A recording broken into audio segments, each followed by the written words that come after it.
Hello बच्चों, आज हम लोग बहुत दिन बाद मिल रहे हैं, बट आज भी पढ़ने के लिए नहीं मिल रहे हैं। आज भी मैं आपके साथ शेयर करूंगी एक स्ट्रैटेजी वीडियो कि हाँ, कैसे 6 महीने के टाइम के अंदर अपने सीयूईटी के सिलेबस को कंप्लीट करेंगे आप। ठीक है, अभी टाइम बहुत ही कम बचा है। आप लोगों के बोर्ड्स, प्री बोर्ड्स, आप बहुत बिजी हो गए 12th के अपने सिलेबस में, लेकिन 12th के बाद जैसे ही ये एग्जाम खत्म होगा आपके बोर्ड्स का, वैसे ही तुरंत बाद सीयूईटी का भी एग्जाम शुरू होने वाला है आपका। तो सीयूईटी को आपको साथ साथ लेके चलना होगा ताकि आप दोनों एग्जाम्स में बेहतर परफॉर्म कर सको। अब देखिए, कोई भी एग्जाम देने के कुछ बेसिक रूल्स होते हैं। तो देखिए, आज पहला बेसिक रूल क्या होता है किसी भी एग्जाम देने का? पहला होता है कि नो योर सिलेबस। अब सीयूईटी का एग्जाम देने जा रहे हैं, आपको सिलेबस ही नहीं पता, तो ये बहुत ही दिक्कत हो जाएगी। तो सिलेबस जानिए पहले अपना। सिलेबस कैसे? सिलेबस देखिए, आपको पता नहीं है तो आप गूगल से या यूट्यूब से या किसी भी कहीं से भी आप सिलेबस आपको मिल जाएगा तुरंत, एनटीए की साइट से या कहीं से भी आप सिलेबस निकाल लीजिए, अपना हार्ड कॉपी में रख लीजिए। सिर्फ पीडीएफ फाइल अगर आप अपने फोन में रखेंगे ना तो आप कभी नहीं देख पाएंगे। हार्ड कॉपी निकाल लीजिए सिलेबस को। जैसे कोई भी एक मैथ्स का सिलेबस या किसी भी एक सब्जेक्ट का सिलेबस निकाल लिया, हाँ, उसमें सारे चैप्टर्स दिए हुए हैं। आप चैप्टर्स देखिए, आप पढ़ना स्टार्ट कीजिए। पहला चैप्टर जैसे पढ़ लिया, उसके आगे टिक, दूसरा पढ़ लिया, उसके आगे टिक, तीसरा, ऐसे करते करते आप सारे सिलेबस के आगे टिक टिक करते जाएंगे। चेकलिस्ट जैसा आप बना लेंगे। तो इससे क्या होगा कि आपको पता लगेगा कि आपने क्या क्या कंप्लीट कर लिया है और क्या क्या आपका छूट गया है। तो जो छुटा हुआ सिलेबस है आप उसे भी कंप्लीट कर लेंगे विद इन टाइम। ठीक, अब आपने सिलेबस तो अपना जान लिया, नो योर सिलेबस लिखा है मैंने, सिलेबस जानना। हाँ, आप प्रिपेयर्ड हो जाओगे ना ऐसे कि हाँ मुझे क्या क्या पढ़ना है। अब उसके बाद क्या है? सिलेबस जानने के बाद अब क्वेश्चंस कैसे आते हैं। अब सिलेबस तो जान गए, पर यही नहीं पता कि पेपर कैसा आता है, तो पहले पेपर भी निकालिए। लास्ट 2 इयर्स के आप पेपर निकाल लीजिए। एनटीए की साइट से आप लास्ट 2 इयर्स के सीयूईटी के पेपर्स आप निकाल लीजिए।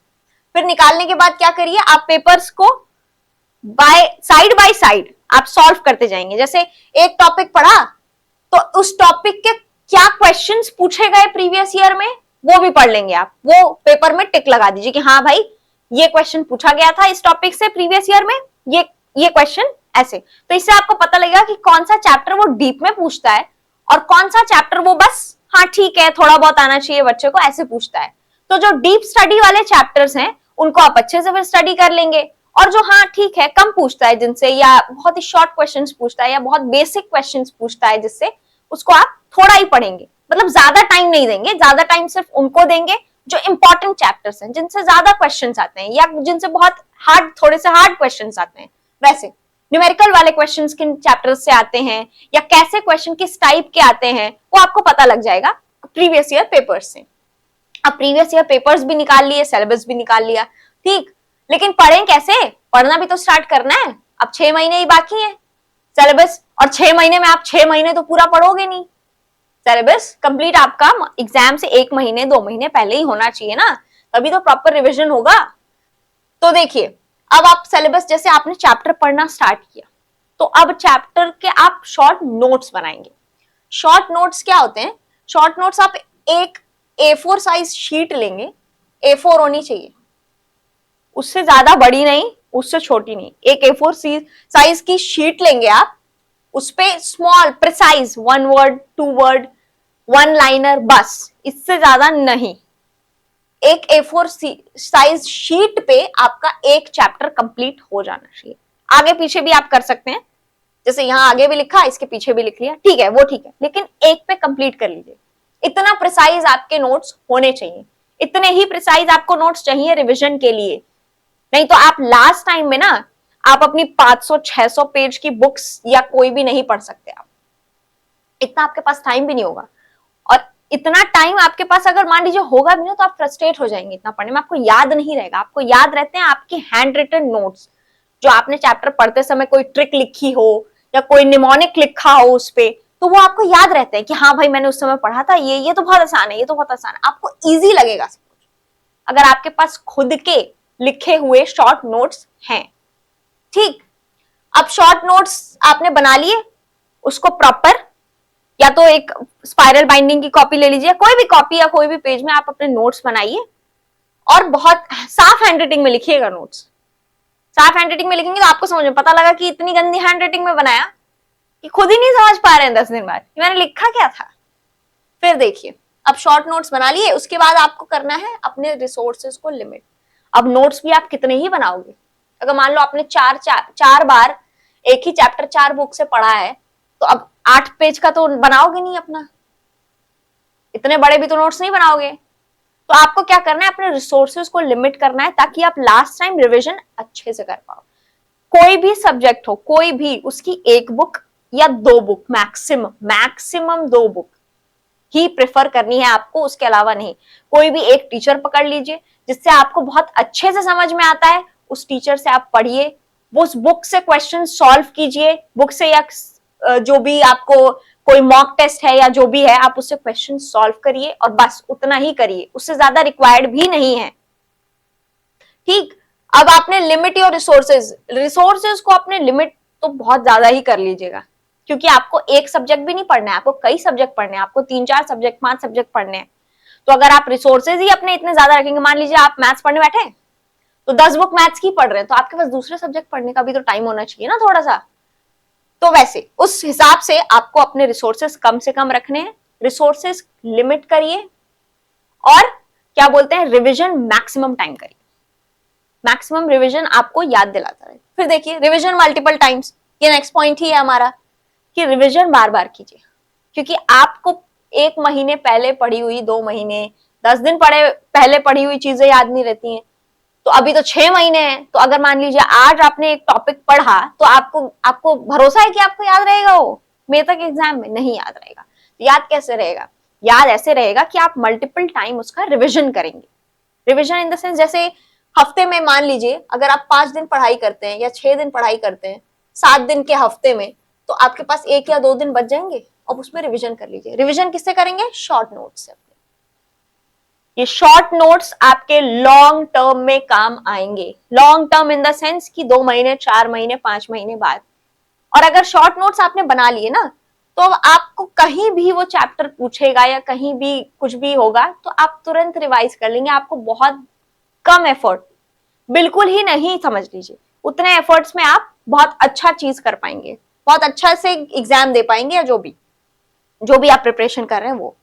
अब देखिए, उसके बाद अब रिवीजन भी कर लिया। अब रिवीजन कर लिया तो अब टेस्ट कहां से करें कि हाँ भाई मैंने जो रिवाइज किया या जो मैंने पढ़ा वो बहुत अच्छे से पढ़ा, ये कैसे टेस्ट होगा?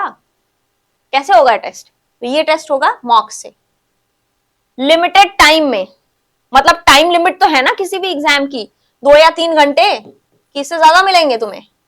तो अब मान लो कोई बच्चा है, वो 2-3 घंटे के एग्जाम में वो 5 घंटे में क्वेश्चंस कर रहा है, ऐसा नहीं होना चाहिए। एक सेक्शन को कितना टाइम देना है ये आप मैनेजमेंट कहां से सीखेंगे? मॉक से।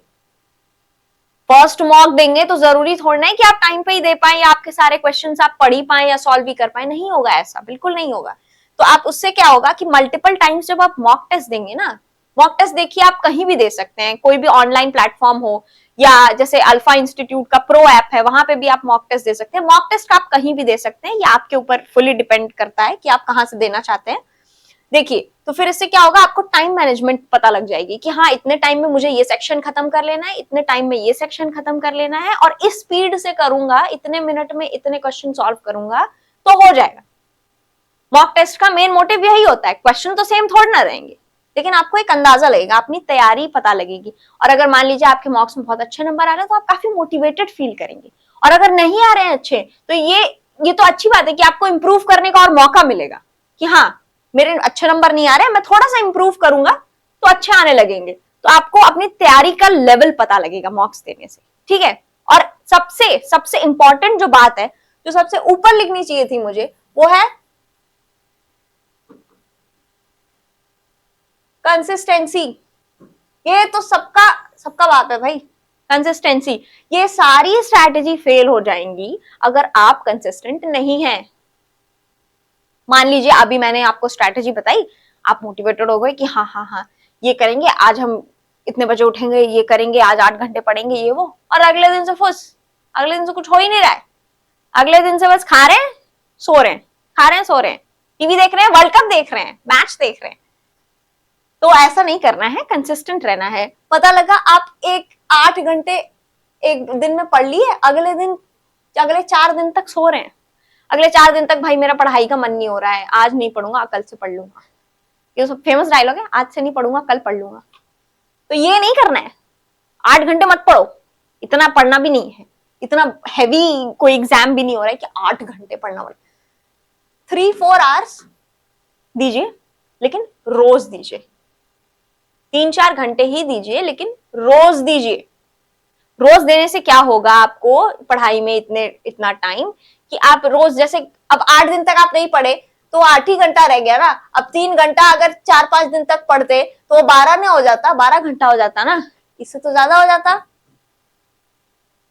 इससे तो ज्यादा ही हो जाता। तो थोड़ा थोड़ा पढ़िए, लेकिन रिविजन करिए। जितना भी पढ़े आप, एक ही चैप्टर पढ़े, आधा ही चैप्टर पढ़े, लेकिन उसको टाइम टू टाइम रिवाइज कर लीजिए, ताकि वो आपके सबकॉन्शियस और कॉन्शियस माइंड में बैठा रहे वो चीज कि हाँ मैंने ये पढ़ा था, इससे रिलेटेड ये पढ़ा था, मुझे ये याद हो गया, ये नहीं याद हुआ। आपको टाइम टू टाइम पता लगता रहेगा ना कि आप क्या क्या भूल रहे हैं और किस पे ज्यादा फोकस करने की जरूरत है कि हाँ ये टॉपिक तो मैं बार बार भूल जाता हूँ, तो इसको मैं 10 बार पढ़ूंगा, इसको 20 बार पढ़ूंगा, इसको एक ही बार पढ़ूंगा क्योंकि ये तो मुझे याद ही है।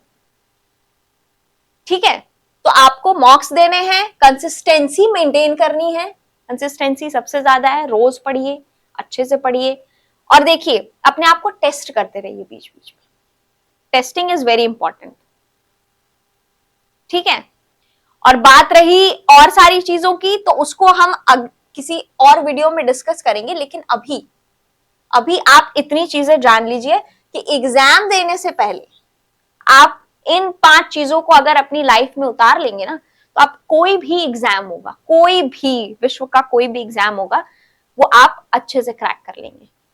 कोई भी एग्जाम इतना हार्ड नहीं होता जितना आप लोग उसे बना देते हैं। हार्ड कैसे हो जाता है, जब आप रोज रोज उस पर मेहनत नहीं करते। अब एक दिन पढ़ने बैठोगे तो लगेगा ना कि सिलेबस इतना है।